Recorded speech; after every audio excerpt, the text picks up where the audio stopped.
Um, we are here in the Garden of Unity, and when preparing this, the organizers have been reflecting on different ideas of unities, such as unity for climate justice, unity for equality, and unity against borders, and so on. Many more aspects. What comes to your mind when you hear the word unity? Of course, unity is a very positive concept, and the term is, of course, a good term. But I think for my work and my thinking about the work what has become more important is the term diversity, actually. So I think I wouldn't put unity up in front, but I would think that one challenge might be not to reach a certain kind of unity, but to allow more diversity and to be able to create something, a whole, where people can voice their different opinions, where different perspectives are represented. And I think that's something that we are in an ongoing process of learning how we can do this in a positive way, how we can be engaged with each other, even though we share different opinions or we look differently on the world. Yeah, I think there are many borders which separate people. Borders from states, but social borders also.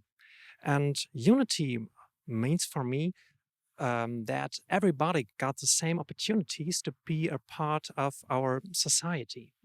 So it means for me, unity is for everybody opportunity to decide about their lives, to decide about who, on which way they want to express themselves, and even to decide what to think and what to believe. So unity means for me to become one unit, one united society where everybody gets the same rights and opportunities. Yeah, what we also can see in these worships, things are changing and there are always things that can give you hope with all these new experiences. And if I may add to something, I found it very fascinating what Melanie told us about cultural events. I remember, although I haven't seen a concert hall from the inside for 2 years, but I attended one event with two classical piano players. One was in Hamburg, one was in Seoul, and they played together and played solos. When the player in Hamburg played the keys of the piano here in Seoul moved, and that is so fascinating. What we are experiencing through new technical options we have found, and this is what really gives a lot of hope to me because it's not everything is bad. We have achieved lots of new things. We have explored many new options, and also in my professional environment. So I'm not over pessimistic. Times are changing. We are changing with them, and I think Corona put a new speed in the need for change, but it would have come anyway. Yeah, that's true indeed. And I guess for the Friedrich Naumann Foundation, this has also caused a lot of challenges, and also to become flexible and change all the formats in new ways. You offer young leadership programs, educational trainings, workshops, and conferences with experts and students to exchange experiences and knowledge. And you were used to bring those people together at one place to meet and talk. But since the pandemic, most of these events, I guess, have taken place in a digital space. So how has this changed?